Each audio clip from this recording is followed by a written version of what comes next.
Okay, नमस्कार नमस्कार। अब मैं आपको देख पा रही हूँ और मुझे बहुत अच्छा लग रहा है।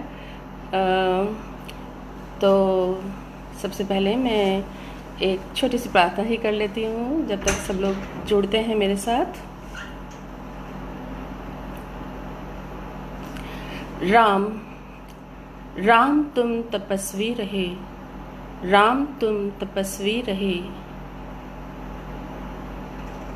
शबाना जी नमस्कार, राकेश यादव जी नमस्कार, आप सबका स्वागत है।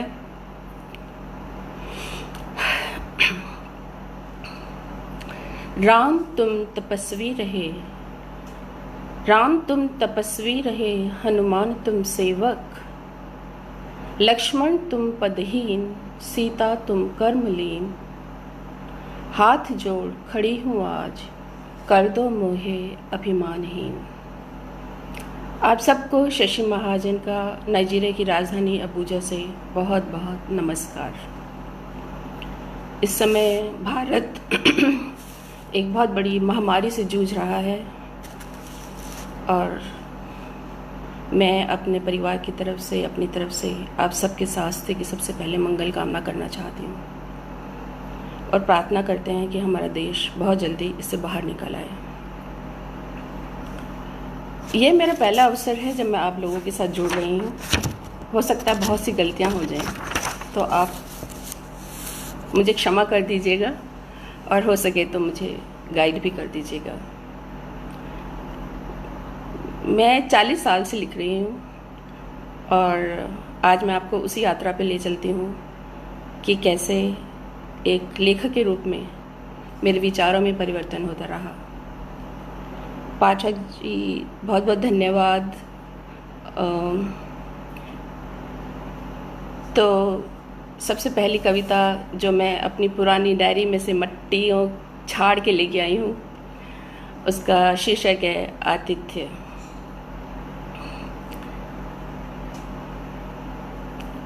आतिथ्य।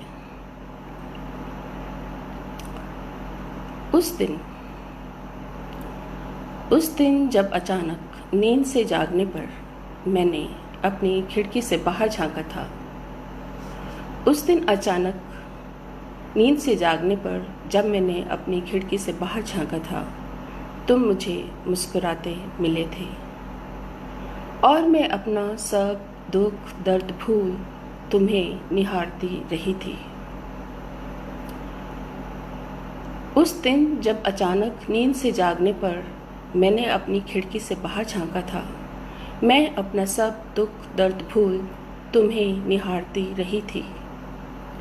ओ चांद तुम मेरे घर आए थे। ओ चांद तुम मेरे घर आए थे, मेरे बार बार छूटते दिल को सांत्वना देने, और मेरे पास तुम्हें बिठाने के लिए स्थान भी नहीं था। परंतु तुम्हारा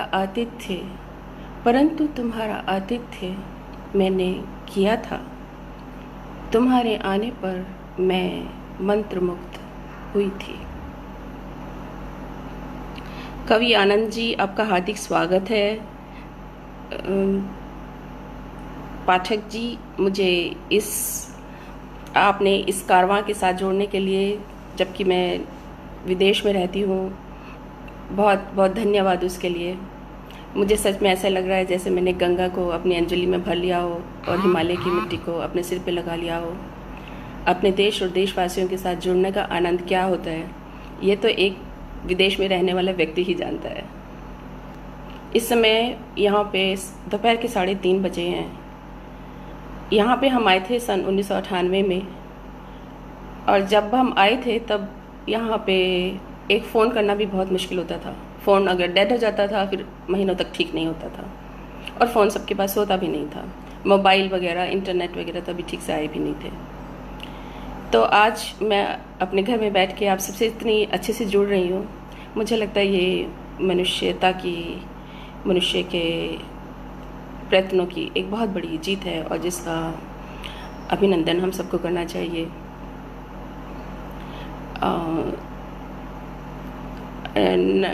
आपका आभार यादव जी, जुड़ने के लिए बहुत बहुत आभार। मेरी अगली कविता है जो मैंने करीब करीब 35 वर्ष पहले लिखी थी। ये मैंने अपने बच्चे के लिए लिखी थी, वो शायद 4-5 महीने का रहा होगा।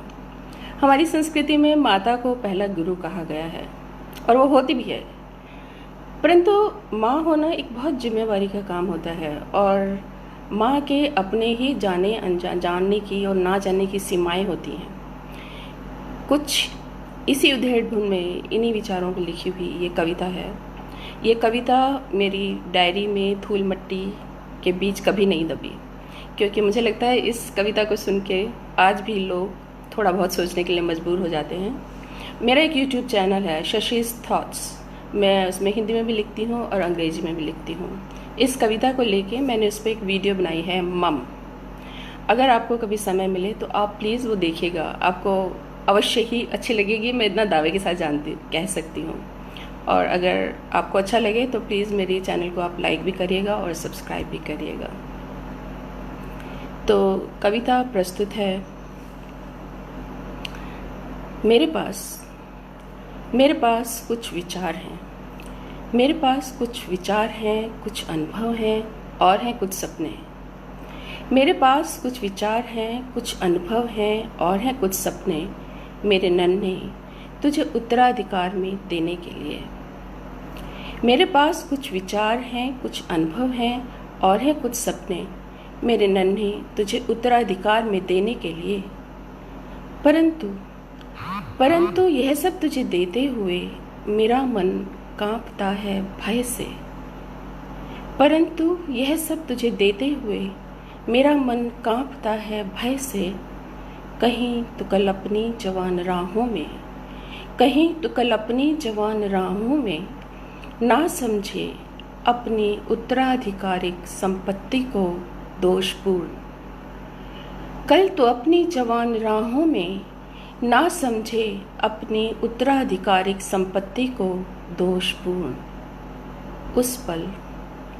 उस पल गर ऐसा हो तो समझना तेरी माँ इतना ही लड़ सके समय से। बहुत बहुत धन्यवाद सुनने के लिए।